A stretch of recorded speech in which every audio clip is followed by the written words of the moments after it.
খেতে বসবো উনি আমাদের কোয়েল সোনা উঠে পড়েছে, কোয়েল পাখি।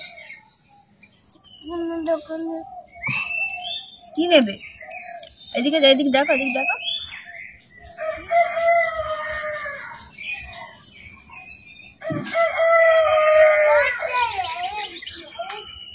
কোয়েল যদি আমাদের সঙ্গে উঠে পড়ে তাহলে ওকে আগে ছাদে নিয়ে আসতে হবে ড্রাগন গাছে জল দেওয়ার জন্য।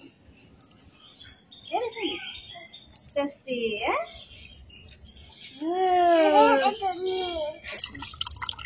কোয়েলের মতো বড় হয়ে গেছে গাছটা। ড্রাগন গাছটা বড় হয়ে গেছে, জল খাচ্ছে। তুমি এরকম পেট ভরে জল খাবে? এখানে দাঁড়াবে। আমি আর কোয়েল ড্রাগন গাছে জল দিয়ে দিয়েছি। এবার আমাদের গাছের আমগুলো দেখাবো কেমন হয়েছে। পুরো একদম হাতের সামনে, ছাদ থেকে খুব সহজেই পারা যাবে। যখনই চাটনি খাওয়ার মন হবে কি টকের ডাল খাওয়ার মন হবে তখনই পারা। হ্যাঁ, চাটনি করবো তো। আর প্রচন্ড হয়েছে, গাছ পুরো ভর্তি হয়ে গেছে। এই আমগুলো যদি বড় হয় না, গাছের ডাল পুরো ভেঙে যাবে। খুব সকালবেলায় কোয়েল আমাকে বলল মম খিদে পেয়েছে, তাই ওকে দুধ বিস্কুট খাইয়ে দিয়েছিলাম। এখন বাজে সকাল 8টা।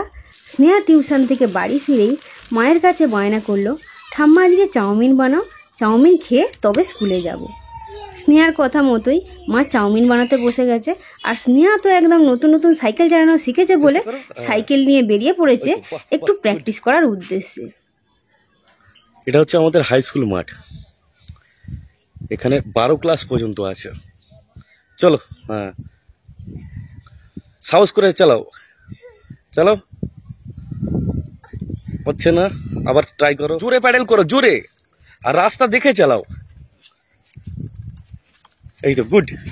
বাহ, ভয় করবে না, ঠিক আছে? তোমাকে সাইকেল চালিয়ে স্কুলে যেতে হবে।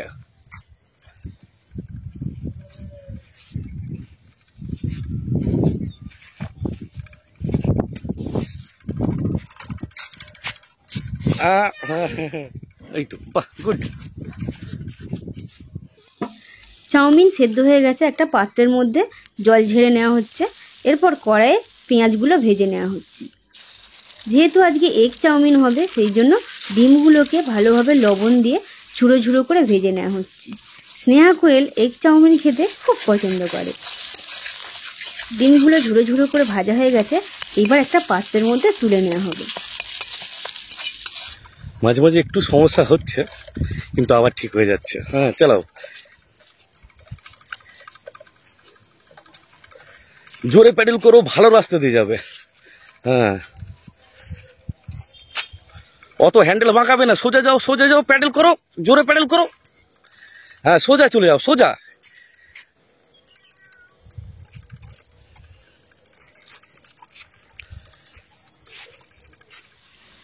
ভেজে রাখা পেঁয়াজগুলো কড়াইয়ের মধ্যে দিয়ে টমেটো, কাঁচা লঙ্কা, ধনেপাতা, লবণ, হলুদ গুঁড়ো দিয়ে ভালোভাবে মশলাটাকে মিক্স করে নেওয়া হচ্ছে। যেহেতু আমাদের বাড়ির বাচ্চারা ঝাল কম খায় সেই জন্য কাঁচা লঙ্কাটা একটু কম দেওয়া হচ্ছে। মশলা ভালোভাবে তৈরি হয়ে গেছে। এরপর সেদ্ধ করে রাখা চাউমিনগুলো মশলার মধ্যে দিয়ে ভালোভাবে নাড়াচাড়া করে নিতে হবে। মশলার মধ্যে চাউমিনটা যত ভালোভাবে নাড়াচাড়া করবে ততটাই কিন্তু চাউমিনটা খেতে ভালো হবে। চাউমিন তো প্রায় এখানে হয়েই এসেছে, কিন্তু এখানে টেনশন হচ্ছে যে স্নেহা কতক্ষণে বাড়ি ফিরবে, কারণ খেয়ে দিয়ে স্নান করে রেডি হয়ে স্কুলে যেতে হবে। চাউমিনের মধ্যে ডিমের ঝোলগুলো দিয়ে চাউমিনের মশলা দিয়ে দেওয়া হচ্ছে।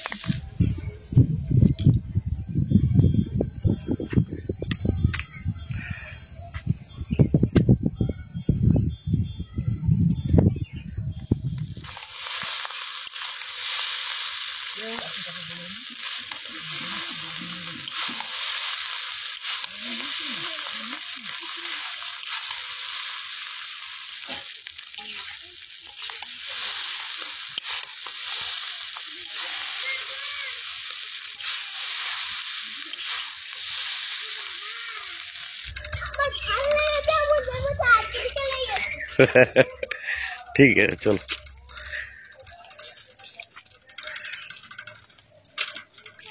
স্নেহা সাইকেল চালিয়ে বাড়ি ফিরে আসার পর আমি স্নান করিয়ে স্কুলে যাওয়ার জন্য রেডি করে দিয়েছি।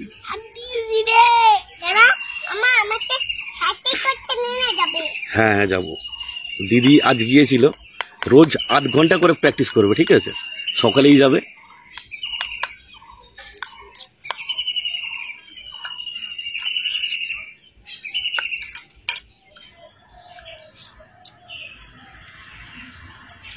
কেন কেন কেমন লাগছে খেতে? Heavy tasty. ও কোয়েল খুব সুন্দর কথা শিখে গেছে। লঙ্কা খেয়েছো? হ্যাঁ, পড়তে বসে। জল খাও একটু। হ্যাঁ, আমাকে একটু বলে দাও।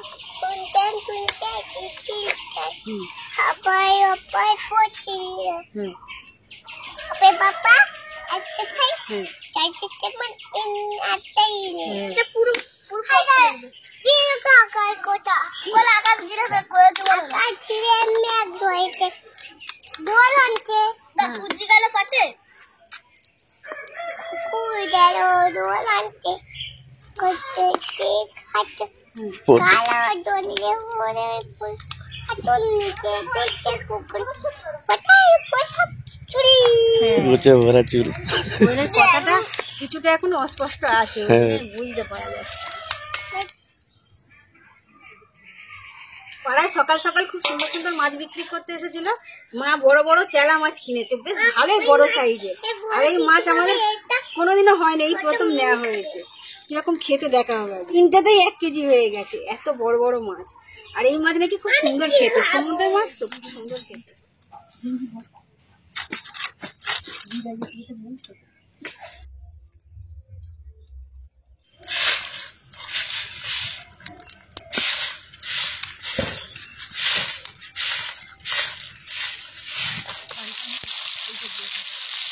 চেলা মাছ আমাদের বাড়িতে এই প্রথম উঠল, কোনোদিনই খাওয়া হয়নি।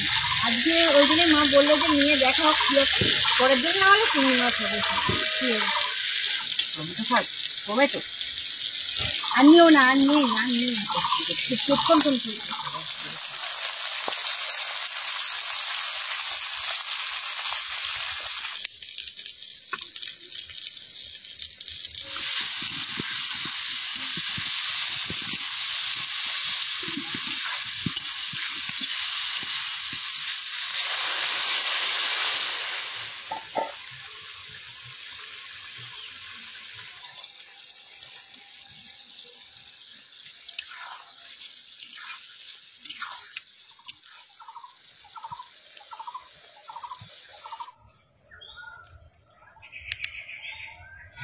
আজকে আমরা দুপুরবেলা বাড়ির সবাই মিলে খেতে বসে গেছি।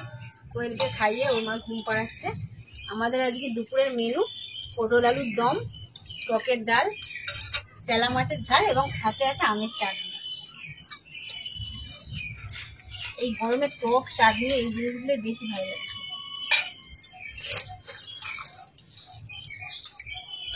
পটল আলুর দমটা আমার সেই দিনের মতো রান্না হয়েছে, একদিন সন্ধ্যাবেলা করলে খুব সুন্দর হয়েছিল, সেরকম খুবই দারুণ। বাবাকে চাটনিটা দিয়ে দাও। আজকে রোদ নেই বলে সব নিস্তব্ধ হয়ে গেছে, পুরো ওয়েদারটা ঘুম হয়ে আছে। আর গরম হচ্ছে বড্ড, কিছু একটা হবে, মানে কাল বৈশাখী হবে। শিলাবৃষ্টি হচ্ছে চারিদিকে হচ্ছে, এদিকে আমাদের দিকে একটু হলে ভালো হয়। হয়তো আমের ক্ষতি হবে, ধানের ক্ষতি হবে, কিন্তু এমনি বৃষ্টি হলেই ভালো হয়। শিলাবৃষ্টি নাই, প্রচুর গরম, একদম মানে সহ্য করা যাচ্ছে না, সবসময় ঘাম দিচ্ছে। যে মাছটা খাচ্ছ কেমন স্বাদ? যে মাছটা খাচ্ছি এই চেলা মাছটা খুব সুন্দর খেতে, ভালো মিষ্টি। আচ্ছা, একটু কাঁটা আছে, বাচ্চাদের অসুবিধা হবে, তবে বড় কাঁটা, ছোট কাঁটা না। মাছটা কেমন গো বাবা? সমুদ্রের মাছ তো ভালো মাছ হবে, ভালোই খেতে। সমুদ্রের মাছ, তাছাড়াও আজকের মাছটা বড় বড় ছিল, 23 কেজি ওজন সেই চেলা মাছটা। ওইসব মাছগুলো খেতে খালি ভেজে, হ্যাঁ মচমচে করে ভেজে আর একটু সস দিয়ে খেতে হবে। টমেটো সস লাগবে না, এমনি খেতে লাগবে। আর ওই কি ভোলা মাছটা কি নাম? বেলিয়া ভোলা। বেলিয়া ভোলাটা এত বড় ছিল, সেইটার ওয়েট ছিল 58 কেজি। বেলিয়া ভোলার ওয়েট আমি পুরো এরকম হয়ে গেছি। দীঘার মোহনার যে বড় ফিশ মার্কেট আছে, ওখানে গিয়ে এই সমস্ত মাছগুলো দেখেছিলাম, বড় বড় চেলা মাছ আর বেলিয়া ভোলা, আর ছিল একটা বাঙ্গা মাছ। ওই মানে ছবিগুলো আমার অনেকগুলো আছে, সব আমি ভিডিওতে দিয়ে দেবো, দেখবেন সব মাছগুলো বড় বড়। আবার তার সাথে আছে শার্ক বেবি, বেবি শার্ক, হ্যাঁ বেবি শার্ক আছে, অনেক শার্ক বেবি শার্ক আছে।